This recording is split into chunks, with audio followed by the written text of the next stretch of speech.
Okay, looks like we're all present and accounted for. We'd like to reconvene to open session. There are no items to report today from the closed session. This time, I'm going to call on our new student representative and give her her first task. Daisy, would you please lead us in the flag salute? Of course. I pledge allegiance to the flag of the United States of America and to the republic for which it stands, one nation, under God, indivisible, with liberty and justice for all.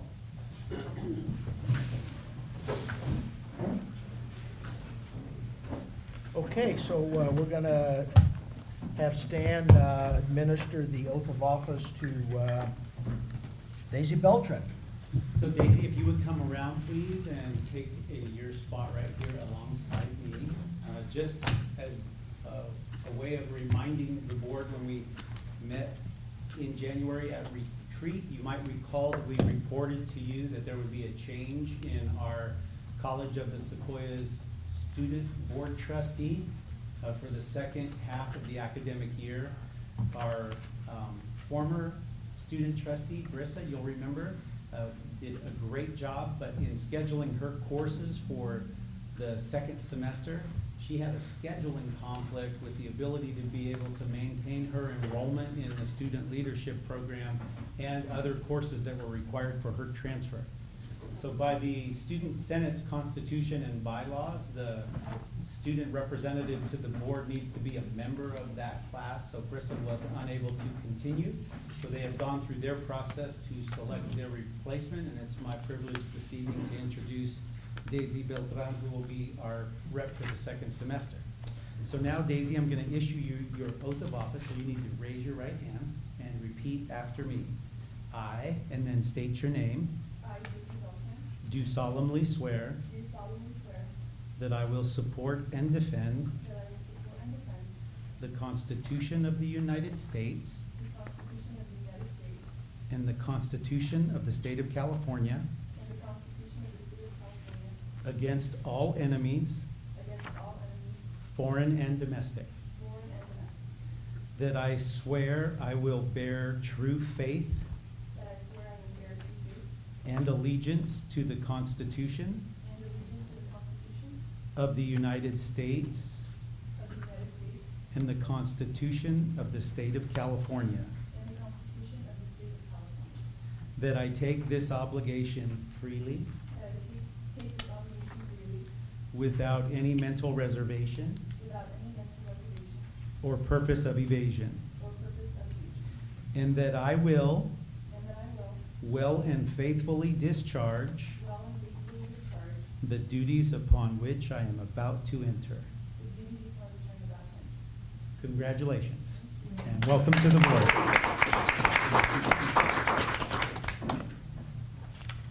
It's that without any mental reservation that always gets you hung up.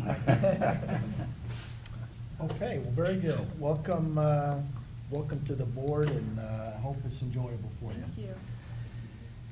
All right, per board policy 2350, any person may address the board at this time either on an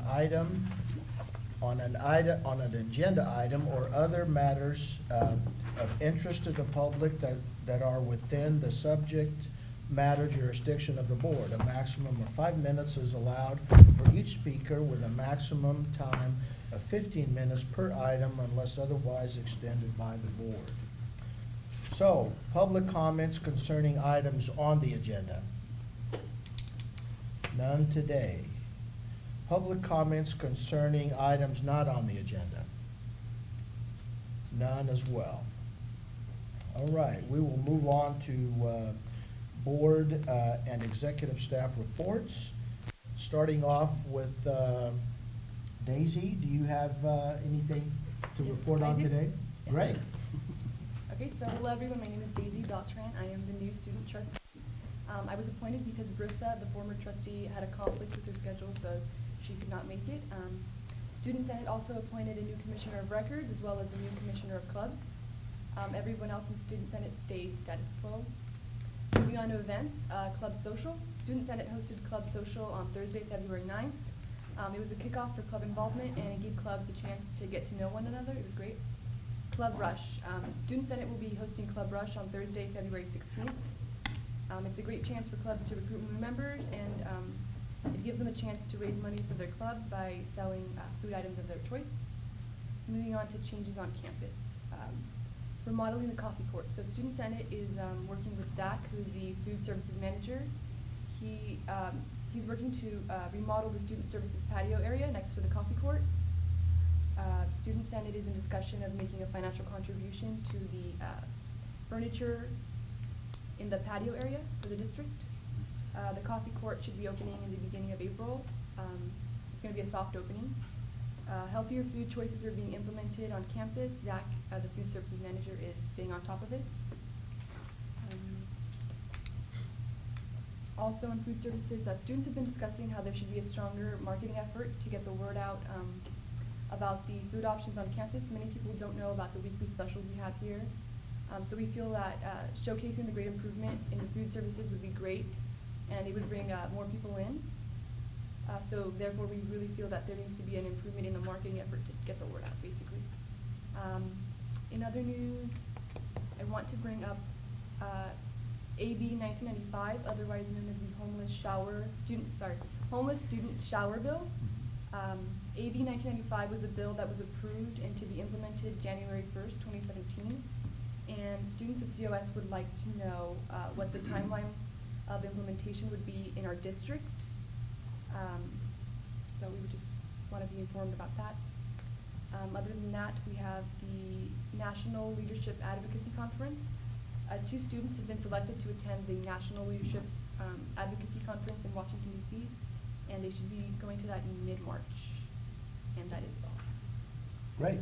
Listen, sounds like Zach is making contacts with the students, and you're aware of the food services, but improving on that communication is something that sounds good. I agree with that. And Stan, did you want to comment on the AB 1995? Yeah, I can.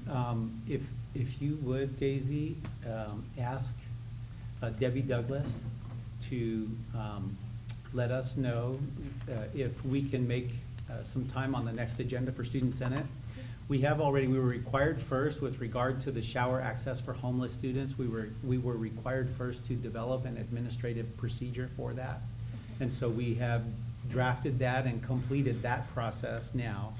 So if we're invited back to Student Senate, I know there's a standing item on the Senate meeting agenda where a senior manager, VP, or president can make a report or an update.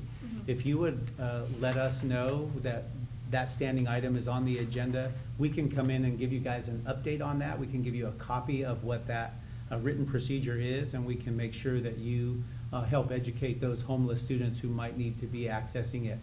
We've already, for all intent and purposes, fully complied with that requirement, so we'd be happy to come in and share with you how that's done. Okay, great. Yep, we love that. Greg? Yeah, I have a question, not necessarily of Daisy, but maybe Stan. Do our other campuses get involved in student, the student senate? It's a little bit hit and miss. The students are representative of all 3 campuses, but whether or not there's actually active student officers on those campuses depends on their ability to participate and/or schedule. I don't think, I'm looking at Kristen, but I don't think we have specific student senate or student body groups functioning on the 2 center campuses. We do have a representative. Right. Who takes classes in each. Right. So at least among our student senate who's represented and elected, there's student officials from Tulare and from Hanford on that body. Okay, but I mean, the report was mostly about what happened on the Visalia campus, and I know we're doing a lot of stuff on the Tulare and the Hanford campuses also, so. So a request from the board might be, Daisy, as you put together future reports, work with your advisor to get the information updates that are coming out of Tulare and Hanford.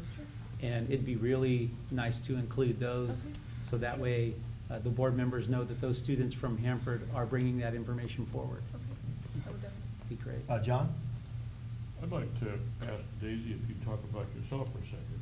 Where did you go to high school, and what's your major, and where are you going after you leave here? Okay, so I'm from Exeter, California. I graduated from Exeter Union High School. My business is, I'm sorry, my major is business. And I'm undecided as to where I want to transfer to. I have a couple of schools in mind, but I'm not dead set on a school yet. I'm still Cool. undecided, but yeah, Thank you. Are you freshman this year or sophomore? sophomore. Okay, great. All right, good. All right, board member reports, starting on my left. I'll pass. I have no report. Nothing. No report? No report from me. All right, Mr. Foster. Foundation report, please. Just a quick one. I see you've got a full slate here. Yes, sir. So I just wanted, I don't even want to spend much time going over those items, but those are the calendar of events that are taking place for the upcoming couple of months. So just to get those things on your calendar, they're certainly not required of any of you to be at any one of them, but we'd love to have you at any one you choose. Just let me or Megan know, and we'll make sure that you're well accommodated for those. Beyond that, I just wanted to share with you a couple of anecdotes that helped me over the past month understand the scope of the foundation and its intertwining with the district. I got a text on February 4th, Saturday, during a softball game that one of our softball players was running to catch a pop fly and ran into a post at the dugout. And thankfully, that post was padded, and the foundation paid for the padding of that. And so certainly Athletics Director Brent Davis attributed the padding to a situation that could have been much worse had it not been padded. So we're excited to hear about that. You heard about the Giant Pantry Partners Appreciation event that was just last week. COS Foundation helped fund the initial startup of that pantry, and we're proud to see how well it's taking off and how it's garnering new donations specifically for the pantry. So I've been interacting very closely with Cindy Narval, who is the school nurse, but also her passion is that pantry, and just helping her learn how to ask for money and get the support she needs. And she's doing it from a person-by-person basis, but also with some corporations like Walmart and that type of thing. She seems to be doing a pretty good job of asking my wife for money for that. I think she drove by her place of work and just to say hi. Tim taught her how to do that. We showed her where you live. Oh, no, she's our neighbor too. Oh, there you go. Especially trained. Yeah. So Cynthia, again, you know it's her passion, and but she does need resources to do it, and she's doing a really good job of conveying that passion to others and having people come on board. And then finally, speaking of new donations, just this last week, we received our first donation specifically to support a President's Scholar. So the President's Scholars Program is on its second year of operation. President Carasosa has been working with 2 different cohorts. He's been doing a wonderful job of bringing those students out into the community, and most recently to the Rotary Club of the Visalia Rotary Club, downtown Rotary. And I think from that visit spawned a check and a couple other prospects that may be coming in. So we're starting the process of getting direct donations for those programs so that the COS Foundation general resources can be devoted to other things. So we're really excited about those things. That's all I have. Thank you, Jen. Any other questions? Greg, if she asked your wife for funds, she knows who controls the purse You strings. got that right. And we would call that the power of the purse. Is that correct? She comes to that too. Okay, I see Dr. Lacerna has made her way to the podium and the accreditation report. Good evening. There are 2 accreditation events coming up. One of them is this weekend. We have a workshop, the Accreditation Institute by the Statewide Academic Senate We have 3 faculty members that will be attending that event or that workshop on Friday and Saturday. And then we have the second event coming up in April, which is I've mentioned before, is this, the ACCJC is hosting their first conference on accreditation.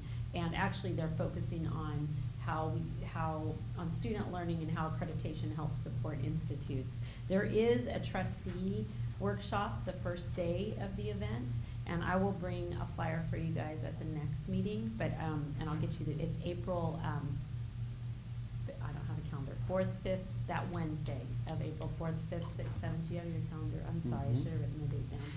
And, the first day there is a trustee workshop. No. I think I've been getting the emails. Oh, you did get from the emails? ACCJC.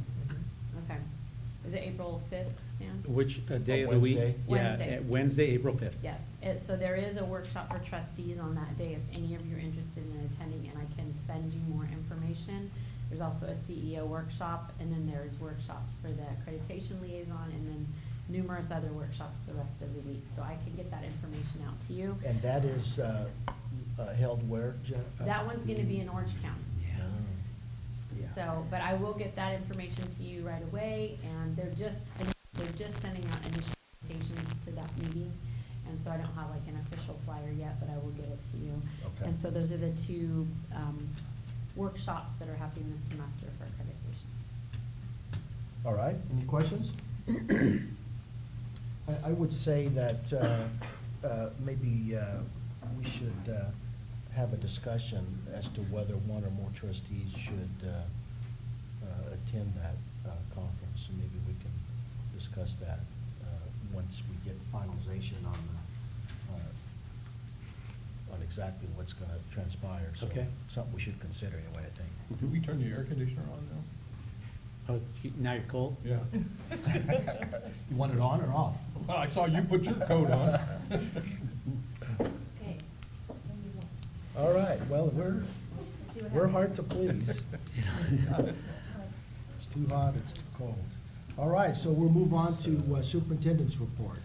I just want to do a couple of quick updates. One, since the last time we met, we held our annual board planning retreat.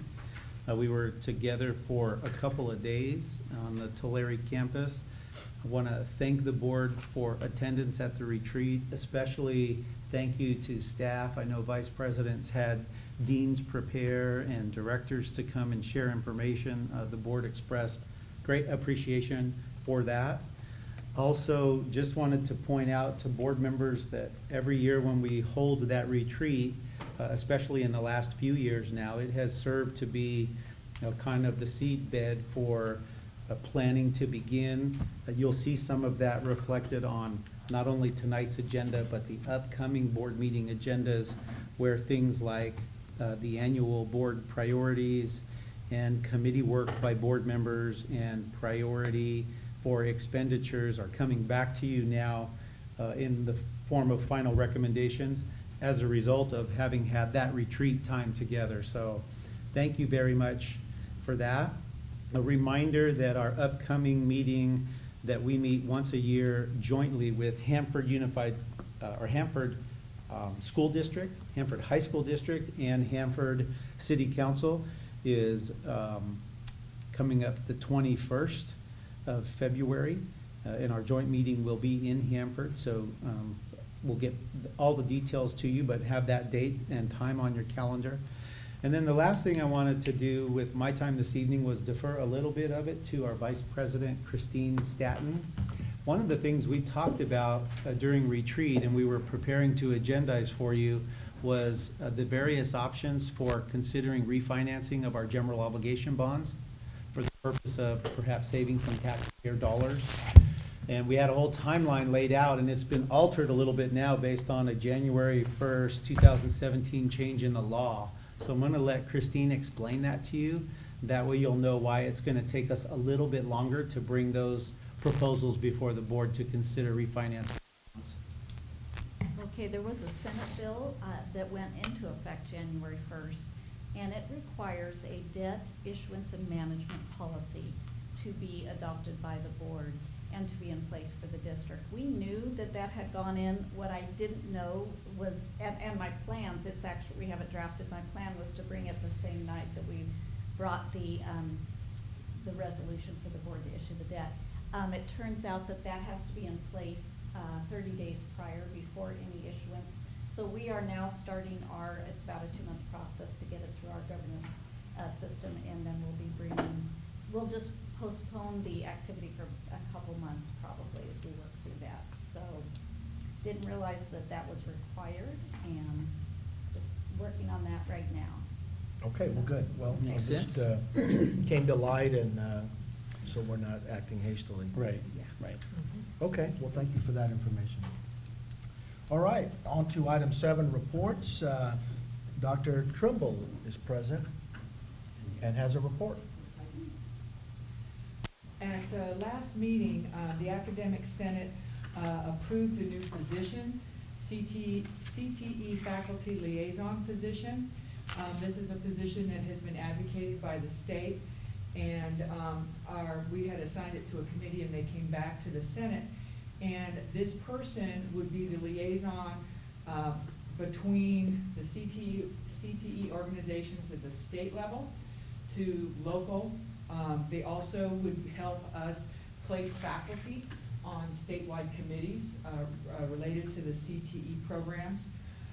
At this point, we have approved a substantial list of duties of the CTA liaison. However, unless we can identify some reassigned time, that will be reduced because it would be too much of a load to ask someone to volunteer to do that entirely on their own. At this point, after the approval, the Senate also appointed the CTE liaison. Randy Emery is going to be filling that position. And we will also examine the possibility of putting this position on our Senate exec board. The issue we have is not doing it, but in order to do it, we have to amend our Constitution, which requires a vote of all faculty, and we have to have a certain percentage of all faculty voting. And we just did that a year ago. So I think we'll probably will still go ahead and try to do that. The other issue related to training and getting people involved is, you may recall that a year ago we requested and received permission to carry forward some of our funds with the express purpose of taking additional senators to the state meetings.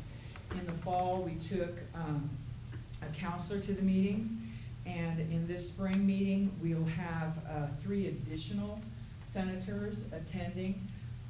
We'll have Juan Arzola, who is co-chair of Equity Committee, Shauna Mardui, who's Committee B chair, and Randy, we were hoping to go, but I think he may have another meeting, so he's going to try and find another CTE faculty to attend in his place, because there will be significant breakout sessions related to the CTE liaisons, and we'd like to have someone there to gather that information. In addition to those 3 people, we'll have the regular group that's growing, which is myself, the Vice President Greg Turner, the State Delegate Sandra Bergen, and Sarah Harris, the Curriculum Chair. So we'll have quite a good turnout, and we hope to learn a lot. All right? That's it? Mhm. All right. Thank you very much, Dr. Trimble. All right, Costa President's Report Update. I see Mr. Tidwell is present. Thank you. Good evening. Good evening. Just a couple of quick notes for you and updates. First and foremost, we'd like to thank the district and the board for agreeing to the brief delay in sunshining items for the contract negotiations coming up this spring. We have a strange calendar in December and January. We weren't able to meet with our faculty, so we appreciate the brief delay, which is allowing us to talk with faculty about what kinds of things they want us to bring forward in negotiations. So we'll be talking with you about that next month, and we'll be prepared to do so. Last time we met, 2 months ago, I mentioned to you that there was a PERC case. I don't have an update for you about that, other than to say that no news is good news. What PERB does in cases like this is they will look at the original complaint, they look at our response. They then have the opportunity to either dismiss the case or send the case back to the original grievance. They don't inform us about that decision, but the fact that we've not heard anything means that it is still in process and has likely been sent back to the grievance. There is and I hate to say that these may become a little bit confusing, but there is a third issue, a second issue that has recently come up. We are looking at a potential arbitration related to the PERB case, and I think you're aware of, it's brought by an individual, and I don't want to go into detail about it. But again, I want to thank you folks for your understanding. Our exec committee has only just gotten a hold of the paperwork, and we will be meeting later this week. And it is when grievances move to level 4, which is the level of arbitration, even if it's a grievance brought by an individual, at that point it becomes the property of the executive committee of COSTA, and we will be meeting to discuss the merits of the case, and then we'll render a decision about whether to move forward with the arbitration or not. And we will certainly alert the district as soon as the decision is made. The final issue that I want to speak to tonight, again, very, very briefly, we have had a couple of brief conversations with the district informally, discussing the upcoming negotiations. And I think that this is the right road for us to take, because we can lay groundwork and we can address issues in that venue, as well as even potentially agreeing to expand the scope of negotiations if necessary. Right now, we have agreed to to the district as well as COSTA opening 2 items beyond salary, and we're encouraged by the level of communication we have and by the level of teamwork that we have in trying to deal with rough spots in the contract. And we hope that conversation will continue, because that kind of talking together and working together is a much better avenue for taking care of issues that may arise, rather than going down other roads that are available to us. So everything looks good right now, and we're maintaining full speed ahead, and we'll keep you informed of developments as they come. But for now, things are looking good, and we'll hear from faculty later this week on what they want us to talk about in negotiations. Thank you, Mr. Tidwell. Any questions? Thank you. All right. CSEA report update. I don't see Mr. Lamar here today. That's unusual. Okay. So we are not having a CSEA report. I also don't see Mr. Nakamura. Yes, he is. I'm sorry. Hiding behind Andres. Good evening. Welcome. I just want to point out just one quick brief item here as a separate item from our Sunshine Letter. I just wanted to inform the board that as of the 3rd week of the semester, the adjunct faculty enrichment committee budget has been exhausted. So any further meetings or trainings attended by adjunct faculty for the remaining of the semester will be kind of on an unpaid basis. Just kind of wanted to submit that for your information. Thank you. Okay. Thank you. And my apologies for overlooking you in the audience. Okay, information items. Item 1, low enrolled classes justification report. Dr. Lucerna. You have in front of you, as an information item, our low enrolled class justification report. And according to Board Policy 4071, we're required to share any low enrolled classes or cancel classes with the board. And so what you have is our list for this semester. And as you can see on this page that you have up, these are our low enrolled courses in agriculture, business, consumer family studies. And you have the department, what the subject is, the course record number, the title, the location is in the next column, the number of students enrolled, and then the justification. The justifications come from our AP that outlines the number of students required for a class. And for a lecture class, the norm is 20, and then there are exceptions, which would be in the justification. And for a lecture lab course or an activity course, that is 15. On the next page then, you have fine arts, industry and technology. And on the next page, you have language arts, and the last page for this part is math, engineering, science, and social science. And then the very last page, we have the canceled courses. So these were all of the courses that were canceled for low enrollment. That went really fast, so let me know if you have any questions. Is this it would be typical of any spring semester, for instance, or can you? I think spring is usually a little bit higher than fall. This is probably higher than I would want it to be, but when you look at the numbers, a lot of the courses are at 16, 17, 18, 19. So they are under 20, but they're still very good sized courses. We wouldn't cancel a class full of 16 students because of low enrollment, because it's a good sized course. And a lot of the areas, like if you look at agriculture, those are single course offerings that we only offer every several years or once a year. And so there's a lot of reasons why those might be low enrolled. And again, most of those would be labs, and so they're 15. And so being at 13, 12, although not meeting our threshold, it is within the guidelines for where we would want to be. Any other board members have questions or comments? So if you cancel a class, do the students go to another class, or they're just out? It depends on the area. So if you looked at those, for example, if we went back to agriculture, all of those are the only section of those courses. So there's nowhere else for the students to go, and we would take that into consideration when we're thinking about canceling a course. If you, and so it really just depends on if there's space somewhere else. And so in some cases, especially on Tulare or Hanford, we may have only one section of that course. It's the only opportunity a student in Tulare or Hanford would have to take that course. So we wouldn't cancel it unless it was we usually look at double digits, like 10 or above as our kind of cutoff. So if it's below that, we try to consider what other options they have. And of course, if there are other options that fit the timelines, we can put the students into another section if their schedule allows. Okay, thank you very much. As an example,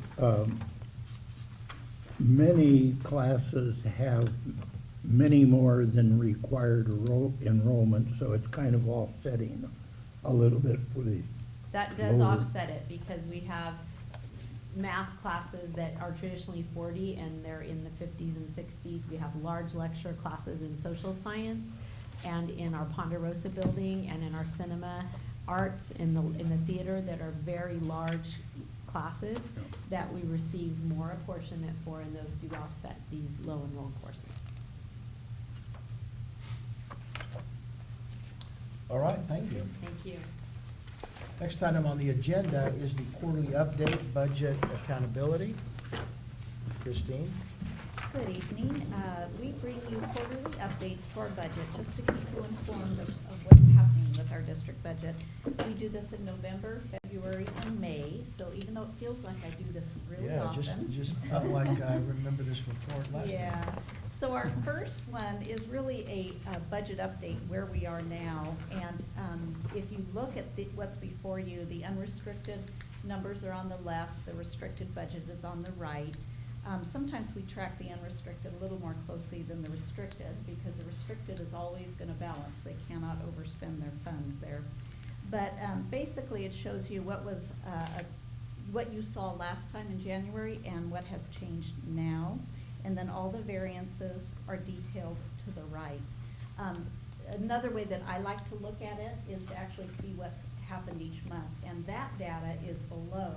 So if you'll scroll down just a little bit,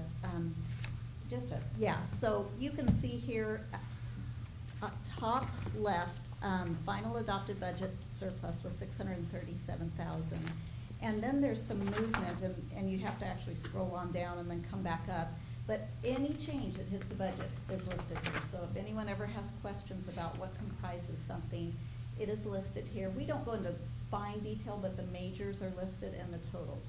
So to the right there on that second portion, really what would be a middle column, you can see that even though we were last month at a $60,000 surplus with a few changes this month, we're at a $208,000 surplus for general fund unrestricted.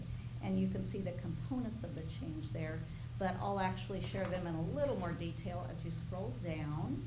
So we have these next blocks of information that were each board meeting, October 16th, November 14th, and you can scroll on down to the revenue changes for, there you go, for February 13th. It's about in the middle up there. And in February, the only changes that we booked were interest income. We have a larger fund balance. We're earning a little interest income now, so we actually budgeted 80,000 there. Non-resident tuition increase is up about 10,000 over what we had projected. The other changes are just changes to our categoricals, foster care, and CCP2, an allocation increase that came in. And then if you scroll, basically everything else we're going through are the expenditure changes. But if you scroll down to the last box there, you'll see what's happened just here in this last month. And there's a lot of ups and downs here. So I even had to ask my fiscal staff. But one of the things that I think is interesting, there's 4 different line items that say health and welfare stipend expense transfer from benefits increase. That doesn't make a lot of sense, but what that is, if you netted those 4, there's 3 that are increases in budget and 1 down at the bottom at 279,000 that's a decrease. What that is when we this year started paying stipends to all our staff for those that take a lower health insurance plan. Well, that budget, that health insurance cost was still sitting in our health benefits. But now we're paying stipends out of salary accounts. So that's just moving that budget over to the salary accounts. That's an example there. And then the other large changes are, for instance, contract faculty. There was a $118,000 decrease in budgets. Well, that was 6 different faculty or counselor positions where we had replacements come in at a lower salary, plus 1 position that we had a half a year of savings in that position. So we changed those budgets accordingly, classified also when you see miscellaneous salary adjustment decrease. Those were new positions coming in that saved a little budget. So that is that report. We have a few reports here. If you have any questions, feel free to ask before we move on, but this next, yeah? Yes, go ahead, unless somebody has questions. I'm okay. Okay. The next report is our annualized revenue projections, and it's for this year. Basically, this one's pretty cut and dried. The left column is what did we adopt in our budget for revenue. The second column is as of January 25th, what is our revenue? You can see it's increased. Collected is just a matter of how is the cash coming in. But then the next column is the net annual change. So if you compare the first column to the second, you can see what's changed. And our revenue's up $960,000, which sounds great, but the largest component of that is that mandate cost. So that was that one-time money that came in. And when it actually came to us, then we put it in the budget and budgeted it. And as you know, we had expenditures accordingly that increased. And then there was $95,000 of state apportionment, and then that 80 and that 10 that you had seen previously. So that also includes other changes in prior months. Hope I'm not going too fast. So are you okay with the revenue projections? Any Yes. questions there? Okay, let's move on to expenditure projections, and this is the one that can really bounce around sometimes. The left column, the first one, is adopted, and then you can see working. That's where we are at this point in time. So you can see almost 55 million was adopted in our expenditures. We're up to 56.5 million. And then we take that, we take what's happened to date, and we take what happened the last 5 months of last year, and we annualize it. And if you just took those, we would be looking at possibly having 1.9 million go unspent. And as you may have heard me say, this college tends to have between $1 million and $2 million go unspent. But the way we've been refining our budgets, I believe it's going to be closer to $1 million. And as I've mentioned before, if we could go to 1 or 2 or 3 account lines and just reduce those budgets, we would. But it's probably 1,000 different account lines, and when you try and reduce department budgets, they get really mad at me. So we don't do that. But if you look at that, the one main thing I want to address, you'll see benefits, $873,000 unspent. I want you to note that $620,000 of that is that placeholder for the PERS and STRS. So that's kind of a planned budget ahead that will allow those dollars to be available. So $620,000 of that, and the rest is probably continuing to fine tune like that adjustment you just saw. But the one below it that I thought was pretty high was services, $717,000. So I dug into that a little bit. The main thing we have is that we have encumbrances. If you actually go to our general ledgers, our system banner, it only shows $138,000 going unspent because we have encumbrances for a lot of those. But those are things like VOCED, ISAs, theft and damage for our insurance account, faculty conference travel, athletics travel, utilities, bad debt expense, things that we have not necessarily encumbered. So it makes sense by the end of the year that should be tightened up. So the timing, for lack of a better, it will even itself out by the time we get to June 30th. It should. It won't be that big of a. It shouldn't be, yeah, it will not be that big. Now, whether the utilities, so we haven't encumbered all the rest of our years of utilities, whether they come in lower, and a lot of that does go unspent, we don't necessarily know till the end of the year. We budget based on prior years. Things like that. There's an interesting one in their election expense. And because every other year we have to spend about $140,000 on election expense, I asked our fiscal department to just budget 70 per year. That way we're not up, down, up, down. So 70,000 this year may go unspent. We can carry that over and have the 140 for next year. Things like that. But if nobody, if trustees run unopposed, you don't spend any of that. Correct. Right. Correct. Wait, do we not? If they're unopposed, I think we They're not have on to the place ballot. it on the ballot. Oh, they're not. Thank you. So that may truly go on. We should get it checked. Yeah, that's right. Thinking so. Now I That's right. understand. That's right. Okay, and then we'll move on, or any other questions on that? Okay, then we'll move on to what we call our financial report. It really tracks fund balance and cash for each fund. General fund is our big one, that's the first one. Capital projects is another large one. Farm special reserve, and you can move on over.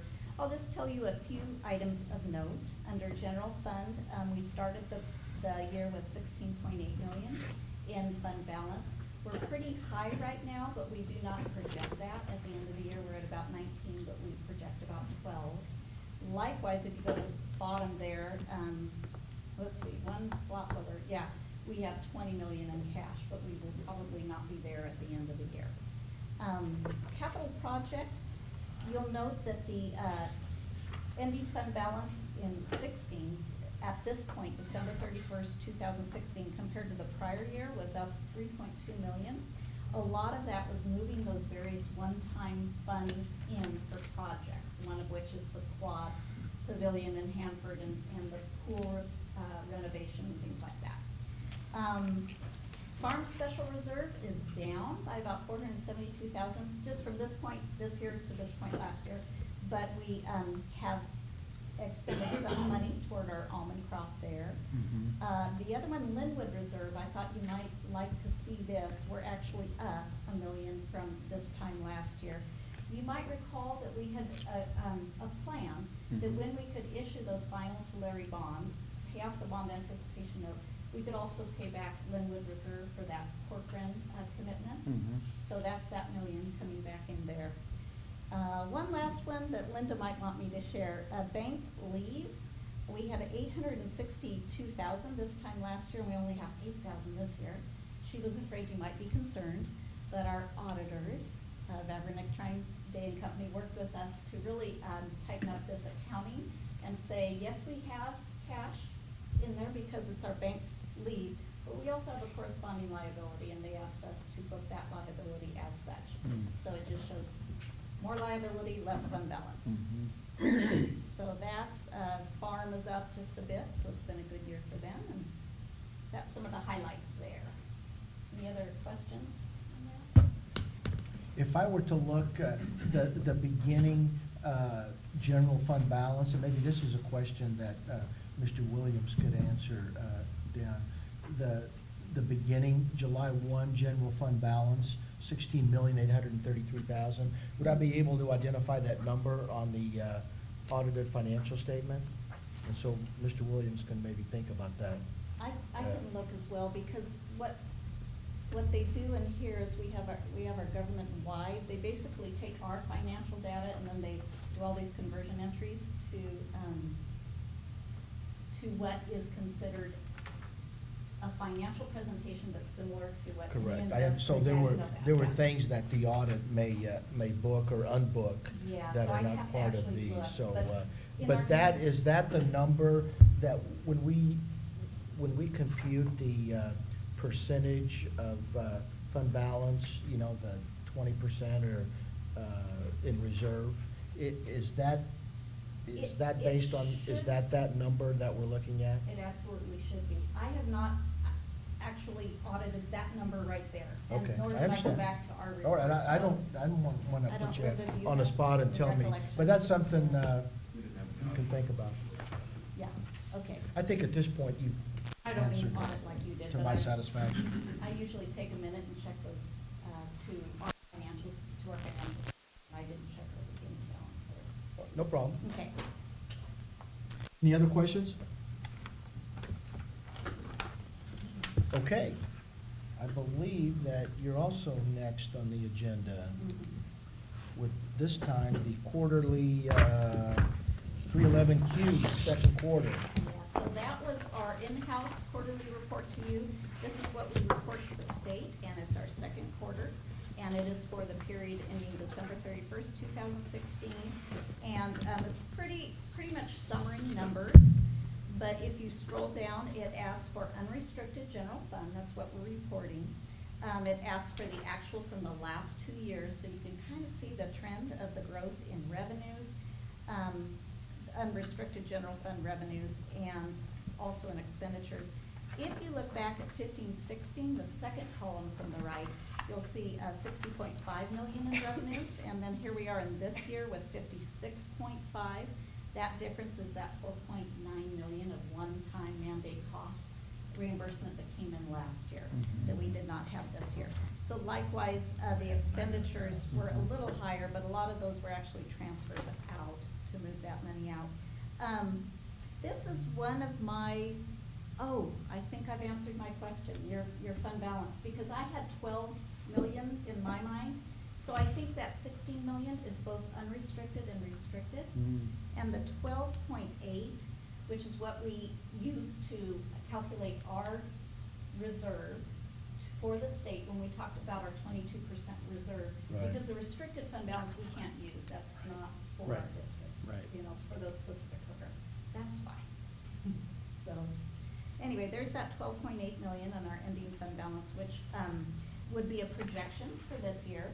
Last year, though, you can see we ended at 12 million as well, 22.9 last year, and projecting 22.7% fund balance this year.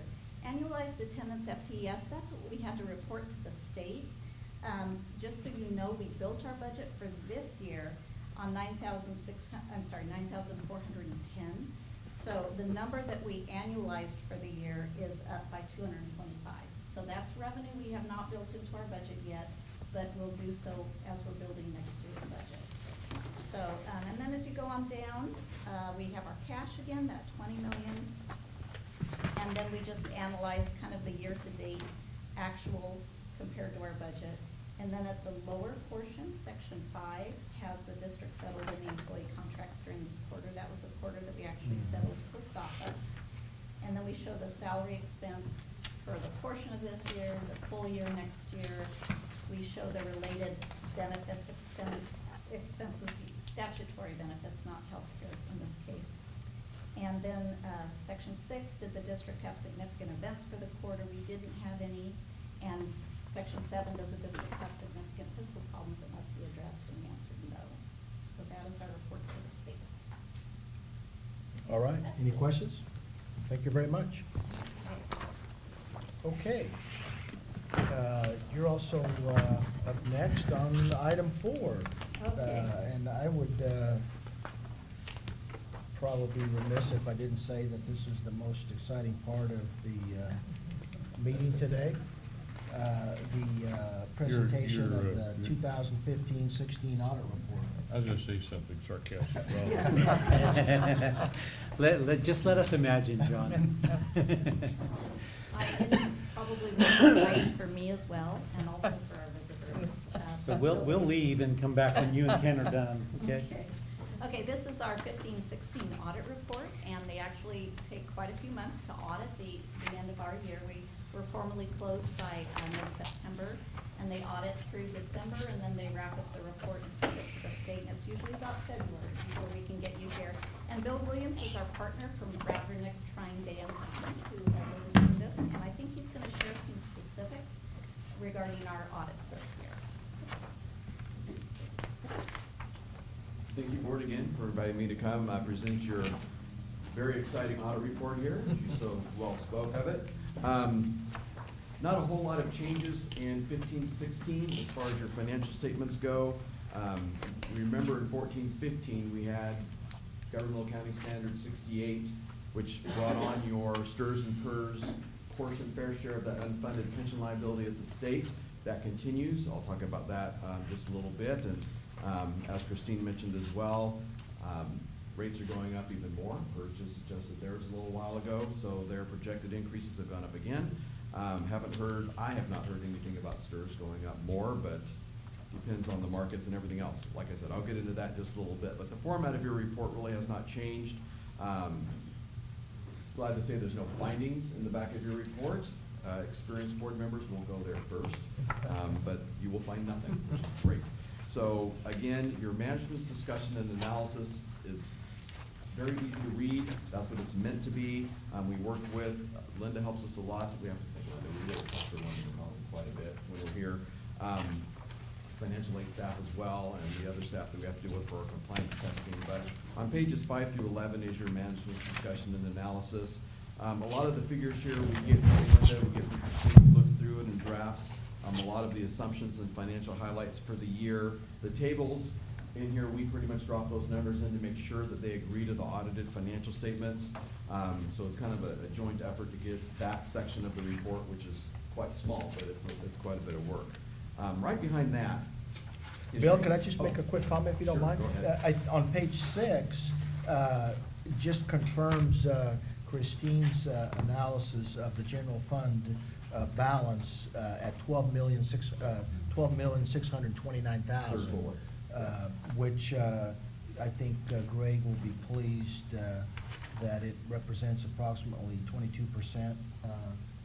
So Exactly. General fund, General fund. Unrestricted, right. Correct. And that was the point before, yes.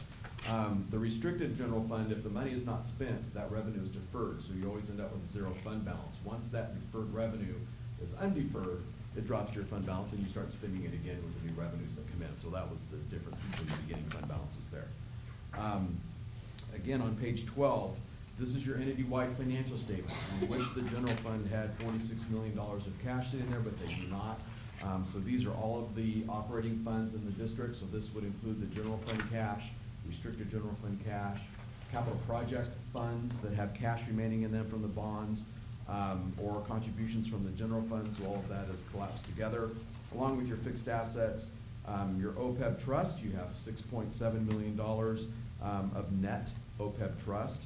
You have an annual report, well, for a while. You have an annual required contribution that you need to make to fund your ongoing post-employment benefits. So this is kind of a netting effect of what you actually put in the trust, what has been in the trust, minus that annual required contribution kind of breaks that out. But you've really been staying even with that, which is good, with the continued contributions into that irrevocable trust. Very good foresight. We have quite a few college districts that are doing that.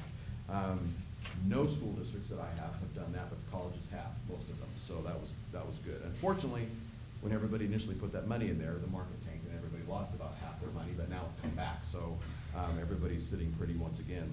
That GASB 68 I mentioned impacted your bottom line, that negative $19 million at the bottom of unrestricted net position. $42.8 million of that negative is triggered by GASB 68, that fair share of STRS and PERS unfunded pension liability. So that will remain. There are going to be some fluctuations depending on the actuarial studies, increased contributions from employees and employers, what the markets do, how they kind of fall into what projections were made. So those numbers did not change too much from 15 to 16, and that's across the board. If one person changes a lot, everybody's going to change a lot. That's the way it is. It's a fair share movement there.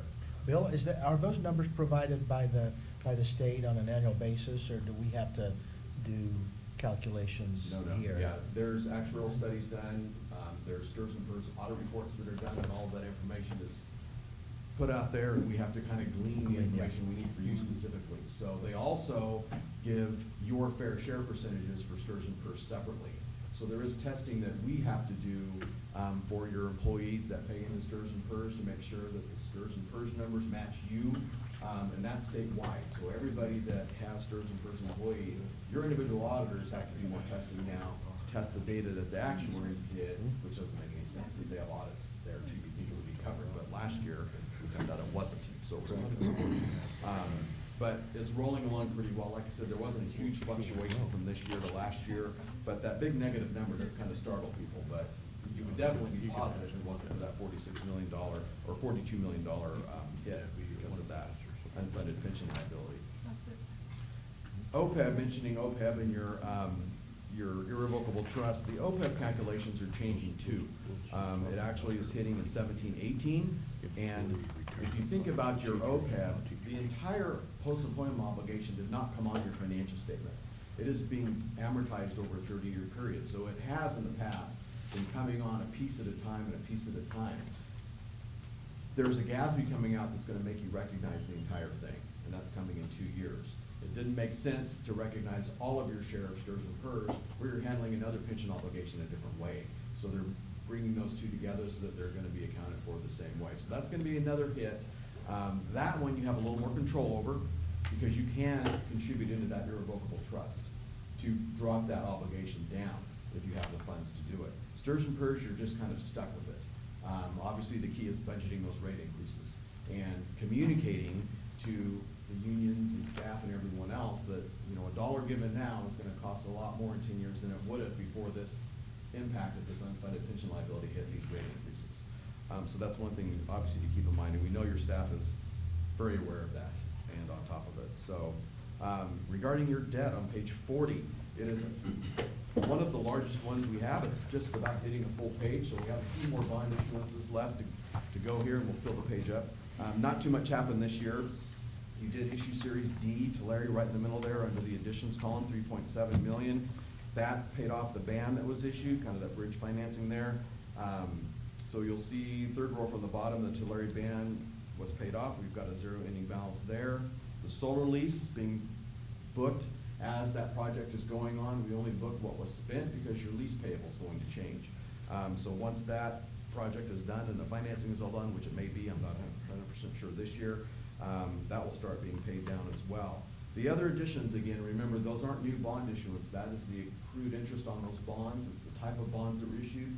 Those capital appreciation bonds that are accruing interest that you are not paying yet. Those are the other additions all down your bond schedule. So those aren't new bond issuances. Again, the only one is Tulare Series D that happened in 15-16. In the back of the report on page 72. Bill, could I just,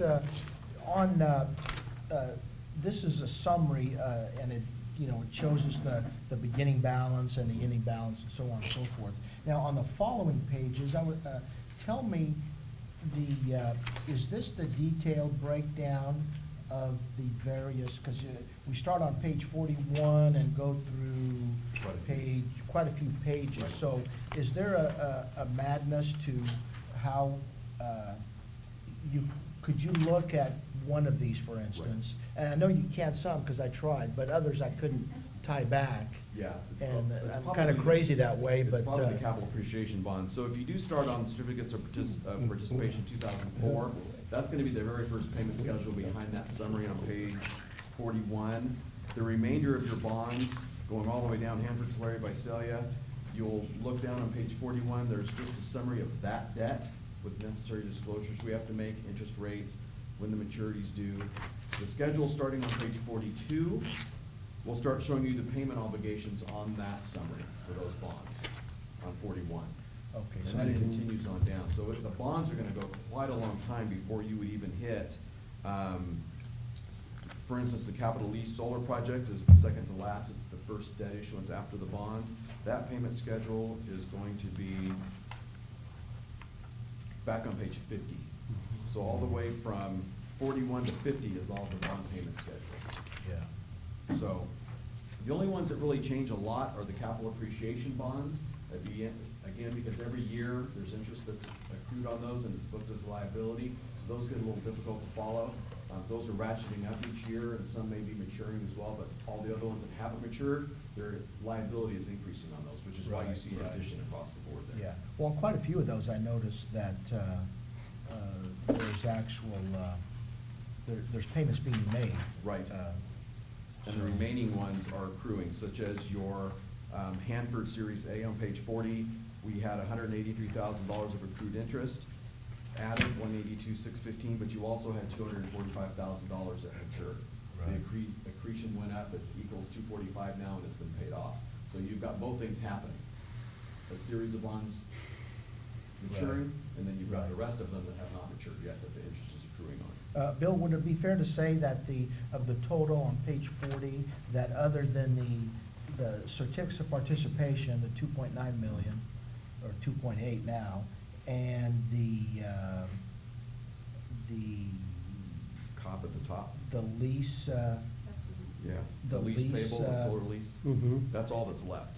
yeah, so other than those two, all this other debt is taxpayer financed? Exactly, Okay. true statement. So all of it except 6 million. I don't remember what those certificates of participation were against. 2004. No, I meant, what Five. did we buy with that? Yeah, I don't know. They're, It says renovation of bookstore and student center facilities. primarily it's a student union. Okay, I remember. There might be some other components. Those are probably the big chunks, yeah. It's a long time ago. Going back to page 72, 73, this is a summary of all of your federal revenues, your federal expenditures of those funds. $22 million in total federal expenditures made. $20 million of it was your student financial aid cluster. So the vast majority is coming from Pell, to be specific, in that cluster. There's some other programs that are included in that. They call it a cluster because those programs are so similar that they're tested together. And that's something that the feds put out for us, so they're all tested as one, but Pell by far is the largest there. Your cheat sheet, again, I like referring to 93, no findings in the back. It's your summary of auditor's results. Your financial statement opinion was unmodified, meaning everything was good. Your financial statements were materially correct as presented. No material weaknesses in internal controls, payroll, revenue, disbursements. Your federal awards, again, student financial aid was audited. Dr. Zander comes out and tests them for a week to go through and test those programs specifically. And then we also have a number of state awards, enrollment, your census testing and everything that we have to do. And that was an unmodified report as well, meaning there were no findings. We didn't have to modify it saying something was wrong. So that was really what it was. Again, you ended 22% reserve. There was a contribution made from the general fund for some capital projects as well. So even with that project contribution being made, you still ended at 22%. So very good fiscal health. We hope to see it that way because the governor's budget's getting a little shaky here, we're hearing. So we just need to be ready if there's another downturn coming down the road, and you're there. So that's what we, obviously, as auditors, like to see, a healthy fund balance reserve. That's why we wanted that reserve built up. Yeah. So we don't have all this stuff all the Yeah, time. and you've got to have enough to weather the storm, so there's just some crazy people that want to limit what you can carry over, but, and I will go on record calling them crazy people, but, That's the last thing we wanted to hear. So that was your audit report, again, very clean. The bond report is very similar to that, and the main part of the bond report is actually in the back. Page 4, the back section. Your financial report is in the front. Your performance report is in the back. It's bound together. Back on page 4, obviously, the important thing is that you didn't spend any of those bond funds on anything that you weren't supposed to. You check the ballot language, you check the project list, you pull your capital outlay expenditures, we test those. We have to appreciate them as well, so we have to check that. We also, obviously, again, have to check if they fell in line with what the voters approved. That's the whole purpose of Prop 39 bonds. Your Citizens Oversight Committee is required and the audit is required. So we did not find any expenditures that did not meet the language of that ballot. So we're doing a good job managing those funds as well. Bill, how long, now that the projects are basically completed, how long do we have a separate audit for the bonds? When the bond funds are spent down, you're done. And so, Measure K and Measure I were completely spent by June 30th, by this audit period. What's remaining when you see Is that the interest that's going- 94,000 of the interest for the Hanford and Yeah. C, it will be spent on that. that's the money going to Mr. Zumwalt? Yeah. How can he still make those comments after we just looked at all the money we spent on the Tulare cabs? Come on. I guess I shouldn't say it. I'm just saying. You're almost done. I mean, really, there's been a lot going on in your district. I mean, all 3 campuses, the bond projects and everything, they've been managed very well. There's a lot going on all at once for you, and like I said, it was managed, it was hard to manage, and it was done very well. I'm sure it's paid off for those campuses as well.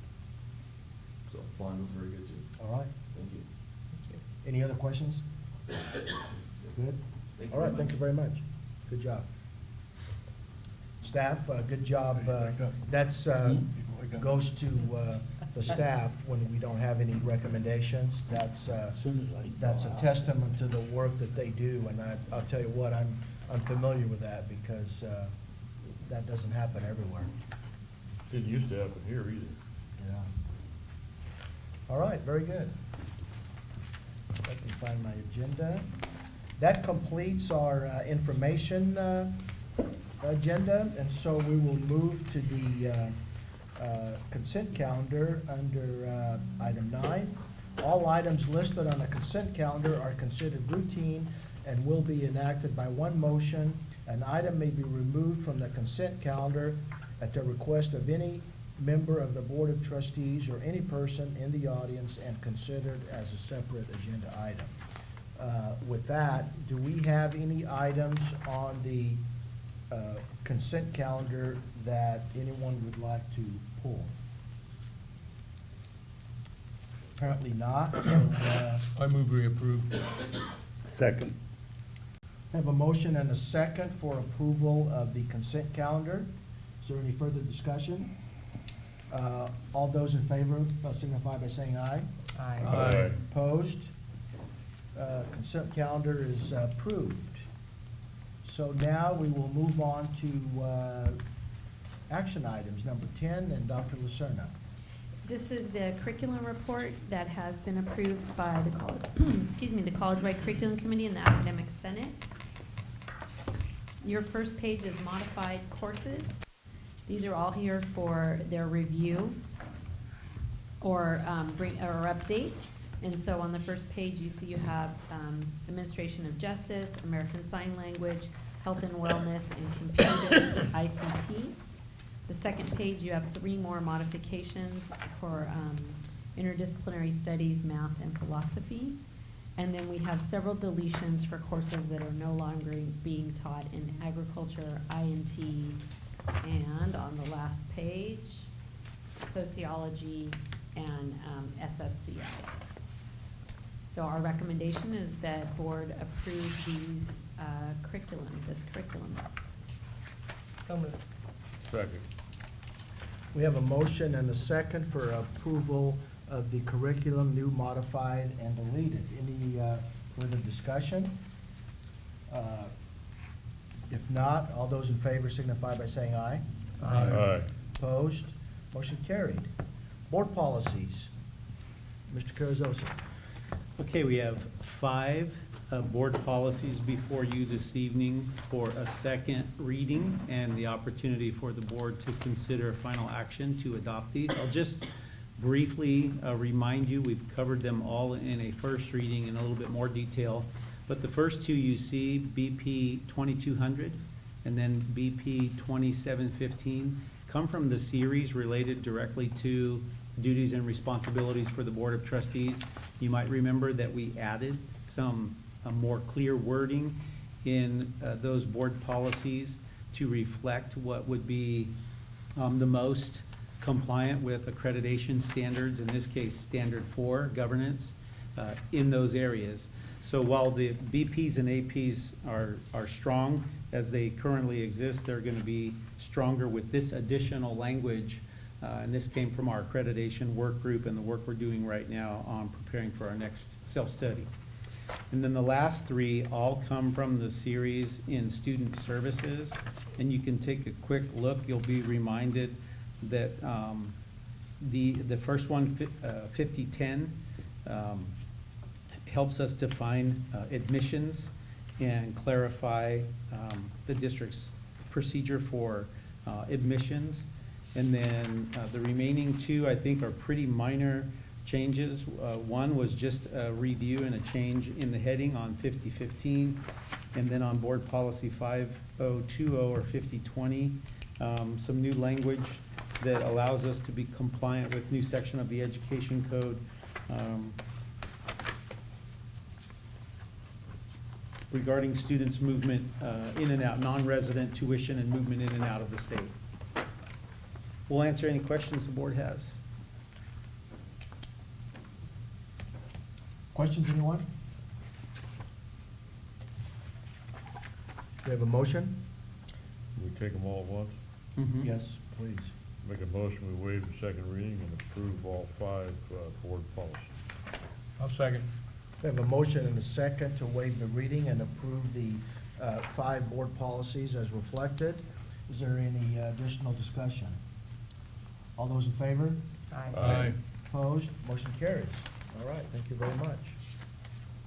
Item 12 is also annual board priorities, and also Mr. Carrizosa will Okay. actually take us down the next several items on the agenda. Yeah, so just to remind you, during superintendent's report, where we talked about some items from the retreat making their way now onto our regular board agenda. This is the first from the retreat, the annual review of the board's priorities. And so you can see our first draft here under this board item. Hopefully from the notes that we took at retreat, this reflects the kind of wording that the board was hoping to see, but I'll just quickly touch. Number one remains in place as a board priority and allows us to continue to look at maintaining our FTES and our enrollment, not only across all 3 campuses in the district, but also to explore and analyze strategies in our near future for achieving the mid-sized college designation. There was a time, you'll remember, when we chased that 10,000 FTES through a series of artificial strategies. The good news is now we're approaching that 10,000 FTES on the natural. And so as we wind down the last 3-year cycle of having had that mid-sized college revenue, we're on the threshold of a new 3-year cycle where we might be able to earn it on the natural. And I think we would all be interested in doing that because it would give us an opportunity to restore the incentive revenue that would be lost from that when we were artificially or inflating our FTES to be able to achieve that. So explore and analyze appropriate strategies to achieve the required FTES to earn state designation of mid-sized college. This specifies in 17-18. We may not be able to achieve it in 17-18, but we can certainly bring forth an analysis and outline what our plan might be to try to achieve that.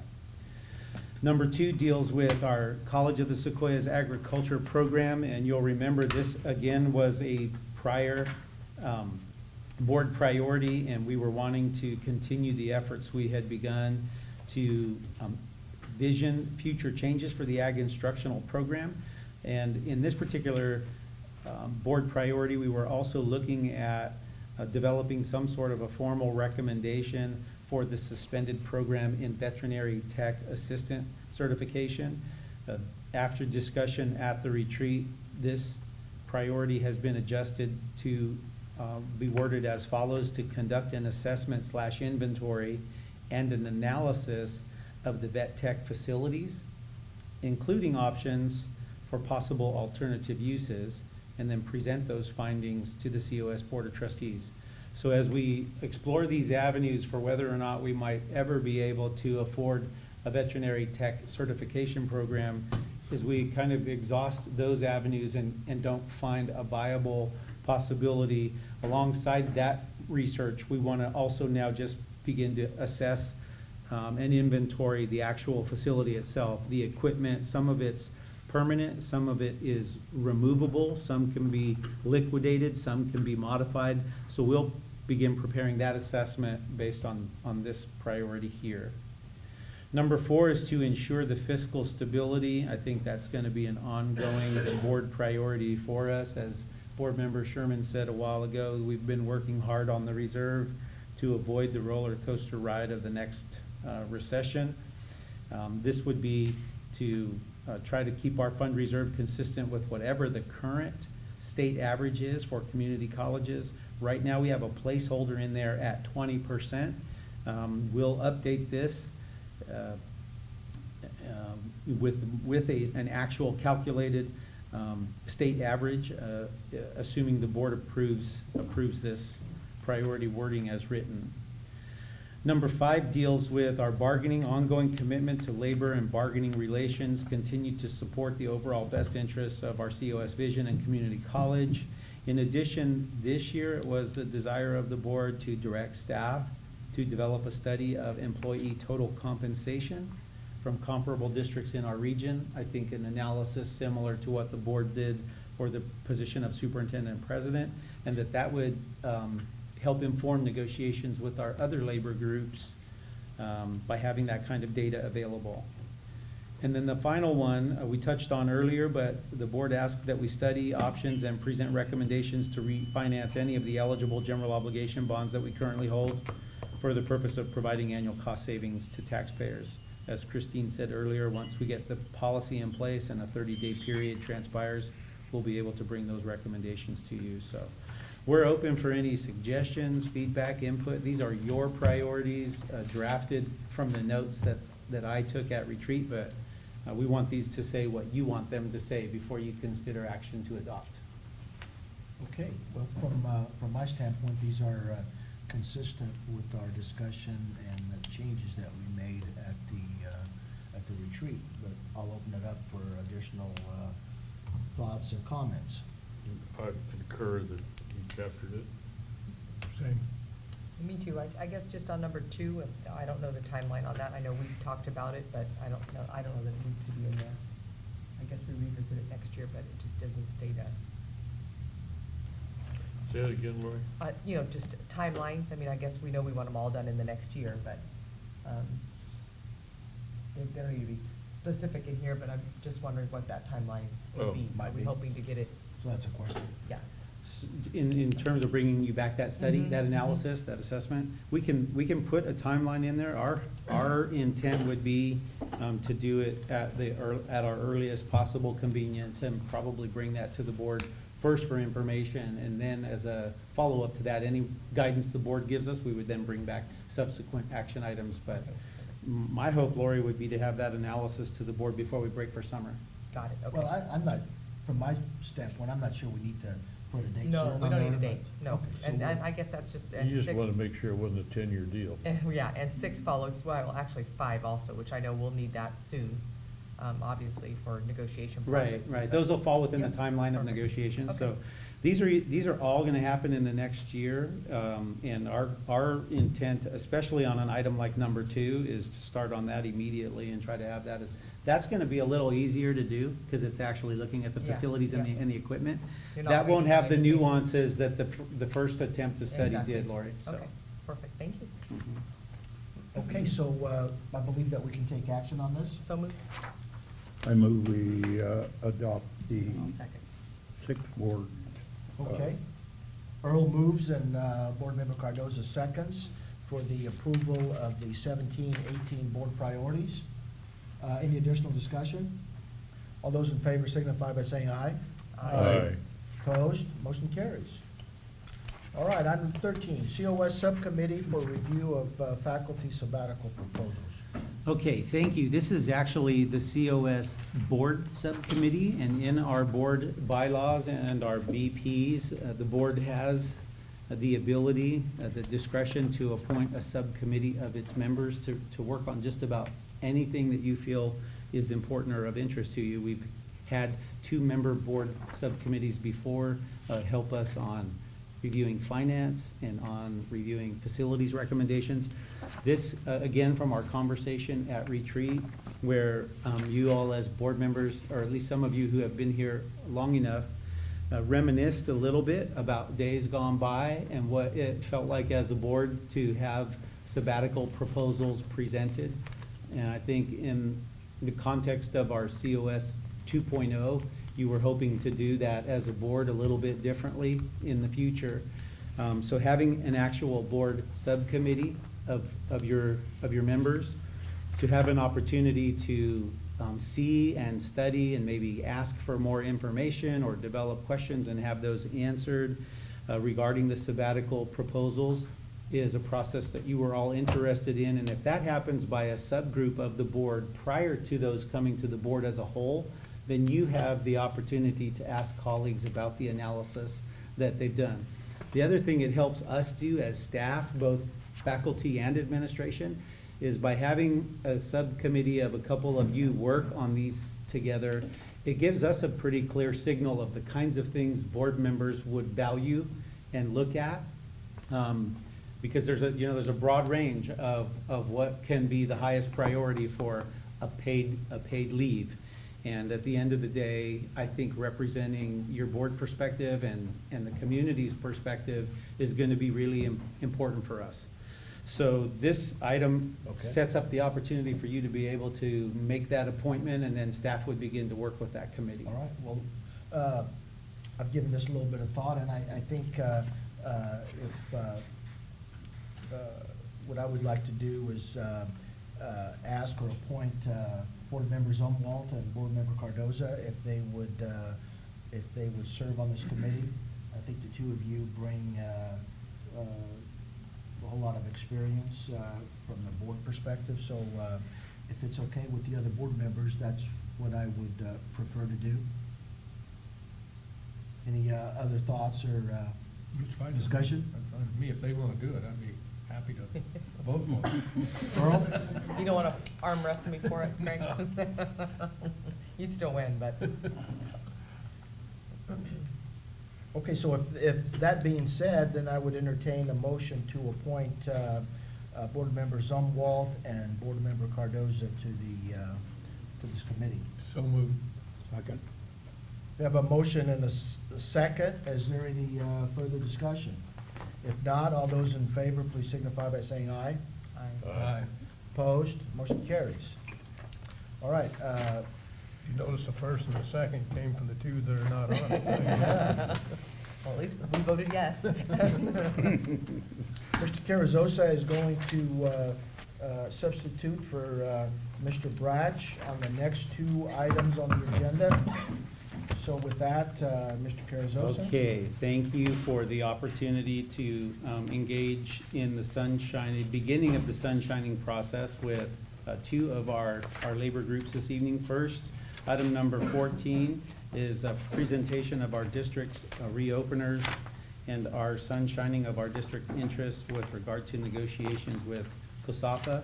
And if you'll remember, last year, we concluded our negotiations with COSAFA and agreed to reopen 1 item. So it's a pretty easy reopener to focus on salary this year with COSAFA. And that article in their contract compensation, Article 12, would be the primary focus of our meetings this spring. And so that's the district's interest in that reopener and that article. And I would offer Mr. Nakamura the opportunity to come forward if he'd like to make any further comments on the proposal as it's been set forth by CASAFA. Sure. So as Mr. Carrizosa said, as per our master agreement, we would like to reopen Article 12 and negotiate compensation with the district. Aside from salary, one of our main priorities for the reopener would maybe be expanding access to compensation for office hours.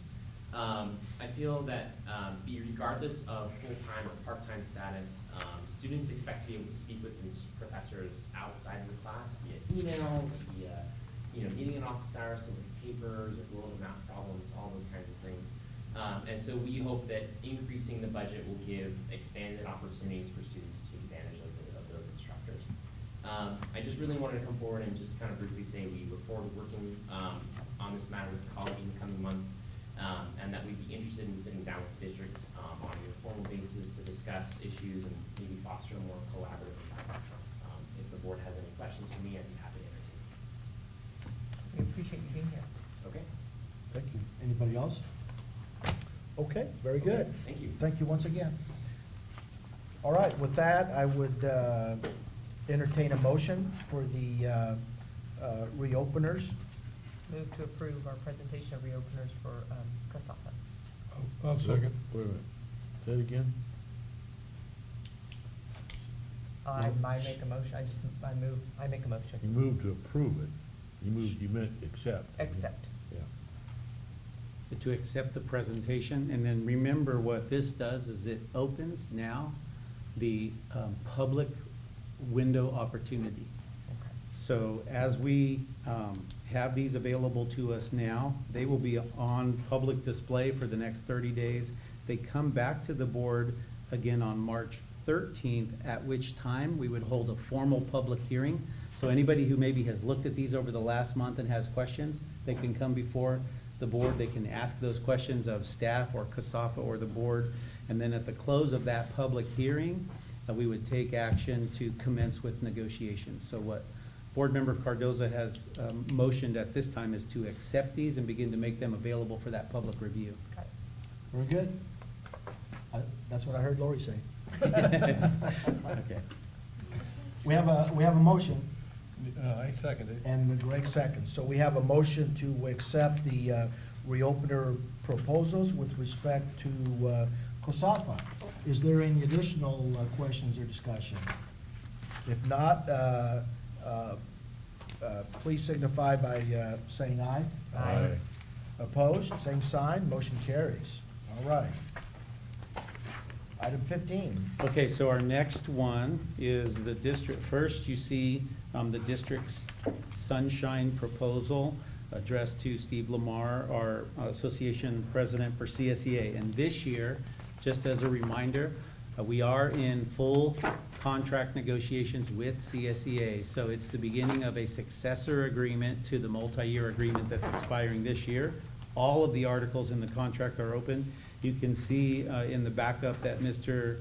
Bratch has prepared, we've bulleted our items. And because it's that time when the full contract is open, we have a number of articles that we have an interest in talking about. Article 2 deals with language preventing discrimination, and we would like to consider negotiating changes in that article that comply with federal and state law language. Article 4, bargaining unit member rights. This is, our interest is to negotiate within that section as to when and how often probationary employees will be evaluated. We want to take a look at those timelines that are in the current agreement. Article 5 is organizational benefits, and there's some language in here that is obsolete now, and so we would propose updating that language so that it meets the current conditions. Article 7 is hours and overtime. We're looking at some different classifications of employees that are covered under that article, and the actual conditions for those employees have changed, so we want the article to reflect it, their accurate actual work years. Article 8 is pay and allowances or salary schedules, and of course, negotiate a salary, but also language that would bring us into compliance with the new federal and state minimum wage laws. Article 10 is health insurance. In addition to negotiating health and welfare benefits, also how long an employee placed on a 39-month rehire list, because they've exhausted all their sick leave, how long they might be eligible for ongoing district health insurance coverage. We want to take a look at that. Article 17 deals with promotions and how long an employee must be in a probationary position in one classification before they could apply for a promotion into another job. Article 20, layoff and reemployment, deals with our notification requirements for those folks who are on 39-month reemployment lists. And I think we're talking about language that would allow us to notify them more expeditiously. Article 21 deals with disciplinary action, and it would be actually changing the status of the current hearing officer for a Skelly hearing, since the way we currently have it set up might present a conflict of interest for how the administrators are assigned to preside over those hearings. And then finally, in Article 30, which deals with discrimination and harassment complaint procedures, we want to update the contract language to reflect the most current changes in federal and state law. So those are the items that the district is sunshining as having an interest in. On behalf of Steve Lamar, who's not able to be here this evening, and Dean Bratch, you can see the CSEA Chapter 408 proposal. They have just a handful of articles. They want to negotiate Article 8, which is salary. They want to negotiate Article 10, which is health and welfare insurance. They want to negotiate Article 12, which deals with vacation planning and the use of vacation days, I guess, accumulated vacation days. And then Article 19, which is what we had talked about earlier, an interest in taking an annual approach to different classifications of job assignments and studying those comparably to other classifications, similar classifications in other districts, for purposes of maintaining a competitive salary in those job classifications. Questions? I move we accept their sunshine agreement. Second. We have a motion and a second for acceptance of the CSEA Sunshine Agreement. Do we have any additional questions or discussion? If not, please signify by saying aye for approval. Aye. Opposed, motion carries. Okay. Looks like we're moving on to item 16 regarding some one-time funds and the appropriation thereof. Okay, so you'll remember, as a result, again, I'm just gonna make a little connection here, as a result of our retreat discussion, we talked about these one-time funds, and said that we would be bringing a couple of board agenda items forward. The first is to consider just directing these one-time funds, and then secondly would be a subsequent item which would bring a more itemized list. So our Vice President, Christine Staton, will review this item. Okay, and that's a good quick summary. The state has allocated an additional 1.2 million in funding since Hanford reached that 1,000 threshold of center status. This 1.2 million is ongoing. It will be available every year. However, we reached that status a year earlier than we had anticipated. It actually was 15-16. They're now paying us in 16-17. We had planned for that additional 1.2 million to cover the hole that would be created for the year or two or three that we drop below the 10,000 of what's considered a mid-sized college. So starting in 17-18, we are planning on using this 1.2 million to cover that difference, kind of a remove and a replace of 1.2 million. However, here in 16-17, we have the 1.2 million available, and that's why we're calling it one-time funds, because we have not committed it to anything yet. As such, we are requesting you as a board, we think that those funds would be very well spent to augment facilities and related needs or equipment on the Hanford campus. And we're asking you as a board to perhaps approve that direction for these funds. And we have brought some of that discussion to various groups. We've discussed it in Budget Committee. What could those expenditures look like? We've had extensive meetings between the president, myself, our dean of facilities, and our provost Hanford. We've walked the grounds. But we do, if we get that direction from you, then we'll follow through with some additional governance steps, taking it to District Government Senate, for example, and come back to you later in spring with a specific list for approval. So, hope that made sense. We're asking you to approve the idea or the plan to utilize the 1.2 million to augment Hanford Educational Center facilities. I move to approve the one-time funds from the Hanford Center FTES. I'll second. We have a motion and a second for approval of the funds for the Hanford Center. I believe this is consistent also with our discussion at the retreat. So we do have a motion and a second. Is there any additional questions or discussion? If not, all those in favor, please signify by saying aye. Aye. Aye. Opposed? Motion carries. I'm pleased, and I want to thank Kristen for all the hard work in getting Hanford to that stage. So congratulations. Does she get to spend the money the way she wants to? Well, That's coming at the next meeting. She giggles, but yeah, the answer to that's pretty much yes. It has a say. all right, we're down to item 17 here. This is the approval of a contract for the purchase of some facilities regarding Hanford as well. Ken, if I may, I'm going to end up disqualifying myself. Well, I would like to explain why. I have done some work for the parent low bidder in the past, although the last project I did was in 2014, and it was a personal matter. And for his company, the last time I worked for him was in 2008.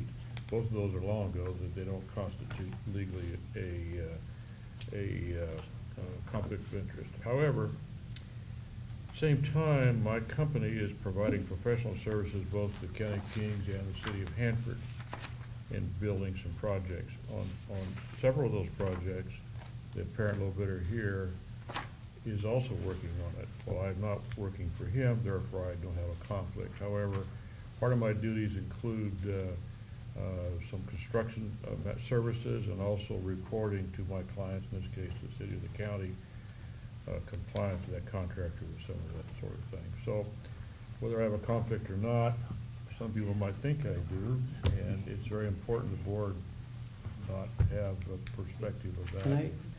I just want to ask a clarifying question though, John. We're on item 17. Yes.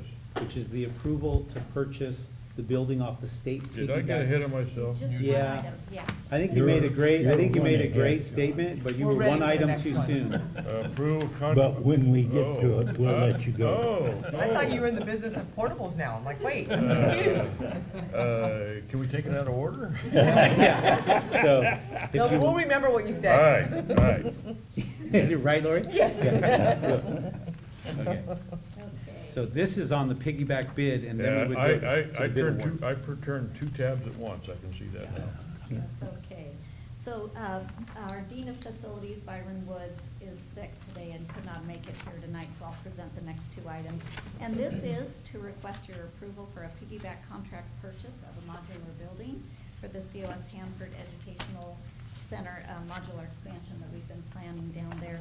And you might recall about a year ago, it was March 2016, when we sought your approval for the architect and the design, and we actually mentioned at that time that we were looking into working with Enviroplex out of Manteca. And they are the modular company. We have a bid for the modular or a piggyback contract at $647,000 that we're requesting your approval. Included in the packet is the very lengthy bid documents. They actually created this piggybackable bid with Las Lomitas Elementary School District for modular classroom buildings. They have then updated that, and so we actually have a board agenda item attached. There's probably about 24 pages that were duplicated by me that we didn't need to include, but Wow. first is the actual bid, and then the same actual bid over again, but with all the pricing attached. So you're like John, you like to over-disclose. Apparently, yeah, there you go. And our board, just to clarify, our board policy at 6340 says that contracts have to be with the best interest of the district. But if they could be served by a piggybackable bid, then the president is authorized to proceed with that contract. But I think the size of this dollar amount, we felt like we needed to come to the board for approval. And trying to think if there's anything else. Oh, the funding is going to be, you saw that $693,000 left in interest on Measure C with the bond money. That's now grown to $711,000, and combined with $200,000 from our one-time mandated cost money last year that was directed toward this, we're getting close to $1 million. We think our top cost, combining everything, would be $1 million for this project, just so you know where the funding's coming from. Okay, well, that's the information, so I would entertain a motion for Now, this as I have a well. question. We're buying these or are we leasing? We're buying. Buying. Buying, okay, thanks. Good question. Yeah, they're purchase and they are long-term. I mean, we're gonna build them to last. They're modular construction, but with good routine maintenance, Earl, they're gonna have a 25, 30-year lifespan. I move we approve. Second. Did Earl second? Yes, he did. Okay, we have a motion and a second for approval of the piggyback contract for the Hanford Educational Center. Is there any further discussion or questions? If not, all those in favor, please signify by saying aye. Aye. Opposed? Motion carries. All right, now we are Just one quick down. question. Now, Plans? let's make a motion real quick Classes will be while taught in John's these still buildings when here. are we planning? Is it a year from? No. Well, Is it I year like to say, construction? Lord willing, and the creek don't rise. I know, because of he all the told rain, us the but board we retreat. were actually planning on fall Yeah. 2018. Fall, okay. DSA has been a little bit slow on this, and Okay. Byron and I are just starting to get a little concerned, but that, I don't You know mean, that we. you mean 17. fall of 2017? 17, did I say? You said 18. Yes. Yeah, So we're- Kristen was Kristen's eyes having Yeah. Next fall, Lori. Yes. Next fall, the start of the next academic Yes. year, we're crossing our Wow, fingers. Okay, Yeah. so it's fairly quick construction. I know they're the- modular, but still, that's pretty fast. Yeah, and because it's a piggyback bid, these are pre-built, they're gonna come in pieces, we're Not all gonna that little assemble them stuff. on site. So they go up faster, but Christine's pointing out, Yes, a yes. good news, bad news is the rain's caused some delays and it might still, but we want the rain. Yep. So, Okay. that's how we're Right. playing it. Hey, where are you going, John? Well, I couldn't find my way to. See if I can find my way out of this. Remember, that door doesn't let you back now. All right, so please note that Mr. Zumwalt has recused himself from item 18 and has left the room. building. The building. I just about was going to say You- that. For apparent no reason, Well, maybe, Be safe. better to be safe. yeah. All right, Christine. Okay, presenting again for our Dean of Facilities who implemented the bid process for the COS Hanford Educational Center Student Pavilion. We also sometimes refer to it as the Quad, a large development in the center of the campus that'll be wonderful and be available for students. This was initiated, you might recall back in 2015-16 when we had those large one-time mandated costs. We thought this might be a good expenditure of some of those funds. So $1.25 million was put towards this project. We also have some additional funds in our capital projects that we can use toward it. But what we did is we had a base bid that included an amphitheater that can seat seat about 300 students. It's a beautiful part of the whole design, which you might recall seeing. But we did that as a deductive alternative, and the bids came in, we actually didn't really think that we could fund that, but the bids came in overall a little lower from our lowest bidder than we had anticipated, and we don't feel like that's too much of a stretch now to try and do the whole thing. So we're requesting your approval of the base bid. Bush Construction was the low bidder out of, was it 5 bidders? We had, 13 on the job block, so we thought we were maybe even gonna get more, but I think with the complete bids, these were the final. And we felt very fortunate to have Bush's base bid come in as low as it did. They're a well-respected company in the valley out of Hanford. And so we're requesting your approval of that bid. So moved. Second. Okay, we have a motion and a second for approval of the bid to the low bidder being Bush Construction. Is there any additional discussion or questions? If not, all those in favor, please signify by saying aye. Aye. Opposed? Motion carried. Okay, well, that's good to get that started, and I'm glad to see that we got a number of bids, and for the most part, they're fairly consistent. Yeah, we And, were- Oh, here he is. There he is. That looks.